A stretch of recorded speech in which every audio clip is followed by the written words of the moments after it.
All right, other news from the Pentagon. The Navy P-8 Poseidon was damaged by a truck on a runway, and this is apparently a Class A mishap, I guess they call it, which means it's going to cost at least $2.5 million.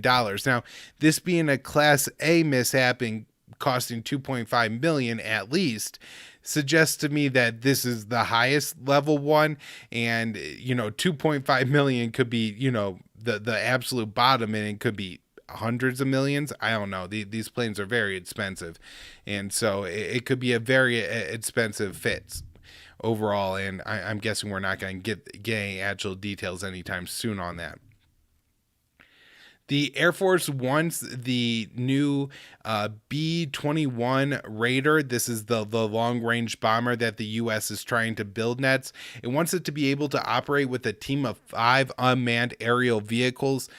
I don't know if this is even possible, but it sounds like it's going to cost us a lot of money. The Navy is working on a new sailboat drone, and I don't know how notable this is, but I did want to bring this up because the article here from the Navy Times is titled, "The Navy is testing this adorable sailboat drone," and that is calling any kind of weapon adorable as inappropriate, disgusting propaganda. The Navy tested a laser weapon in the Gulf of Aden. This is I guess, laser that's mounted onto a U.S. ship. I'm not sure what kind of ship it is, and it was used to take out another ship, a small boat or drone that they said was, simulating carrying explosives. I'm not sure exactly if how small this boat was, if we're talking like a bass boat or a yacht or some kind of like flat bottom fiberglass speedboat, something like the Iranians would use, a little bit larger. I'm not sure. I didn't see many details on it, but that they're using lasers and claiming to take out ships is a pretty crazy thing that the Navy is doing right now.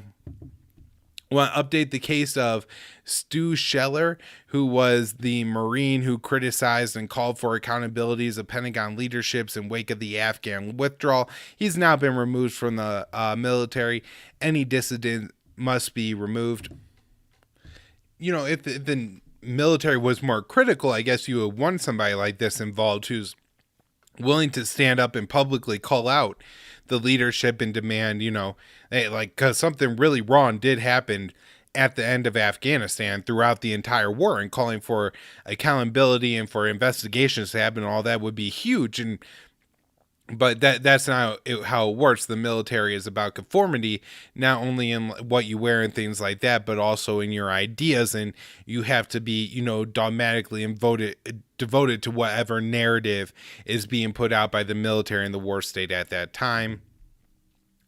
Have a report now that weapon sales have been up in 2020, and the U.S. is cashing in big on this. I think it was only an increase of 1.3% in 2020, but still, pandemic year for an increase to happen is quite shocking, right? All these world governments claiming that they have to lock down their people and everybody else has to prioritize everything in their lives around the virus, but yet they're just going to continue to waste money on their military industrial complex and, fighting their own little power struggles. Absolutely absurd.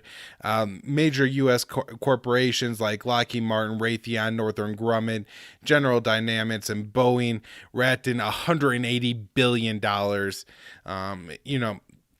Just can't imagine that we live in a world where people aren't more upset that you have these companies making weapons and just taking so much money from the taxpayers at a time where so many people have so little.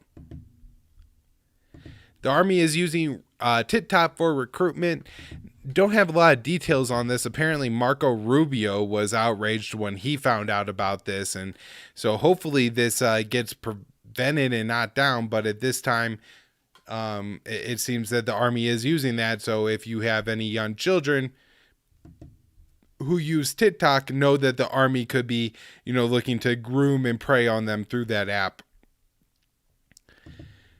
This from Idris Ali, who's the Reuters Pentagon reporter. He says that after January 6th and questions about whether the National Guard was mobilized quickly enough, it's now official that the Secretary of Defense will have the sole authority when I guess approached with a request to provide the National Guard to DC. I think this is maybe the wrong move. DC is kind of an interesting place, right? It's not like Oklahoma, where it's kind of easier to say, well, the Oklahoma National Guard, the Oklahoma governor should make those decisions. But in DC, I would still, I guess, rather like the mayor or somebody make these decisions and put the process outside of the federal government, and particularly the executive, because the Secretary of Defense is a executive appointee, right?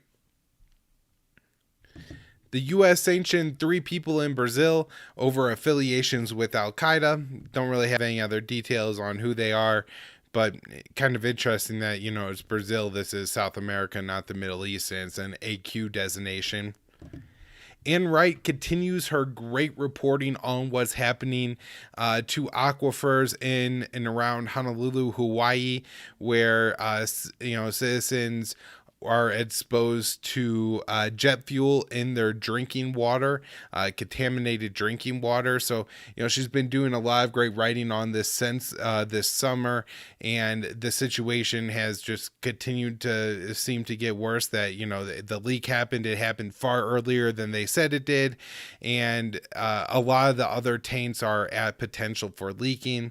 And so I'll recommend checking out what she's writing for us at antiwar.com, and also other websites around the internet, like this one at Popular Resistance. And here she goes into an interesting aspect of this, which is how hard is it going to be to actually make sure all this fuel gets out of the lines that are used to carry water into people's homes, right? Because, now that the water has been contaminated, and since everybody, the Navy said it was fine, and people continue to use this water for who knows how long, it's not really clear at this point, that, it means that the lines all the way from, the aquifers all the way to people's homes and right up to their ice makers are all contaminated. And so they're saying that, ice maker lines will have to be replaced, that it takes a lot of water to flush out all of the jet fuel. It's not just like you run it all through one time and you wipe your hands and you say, all right, we're good now. These particles stick to the I think largely petroleum lines that are petroleum-based kind of lines that are used for to carry water. And so it's not just as simple as saying, okay, we ran some water through and everything's clear. And, Ann Wright really wonders, Ann Wright wonders if that is actually being carried out to the extent it needs to be, and I really doubt it. She also has some great background in here that people should know. These are fuel tanks that were built during World War II. There's 20 tanks. I think 18 of them are currently in use, and they could each hold 12.5 million gallons of fuel. They're, she says, as big as 20-story buildings, 250 feet high, and 100 feet in diameter. And so these things are absolutely huge, really old, leaking. They don't get inspected absolutely nearly enough, and they remain a massive threat to the people of Hawaii. So again, follow Ann Wright's work and keep up with what she's doing and saying on this, because it's really important.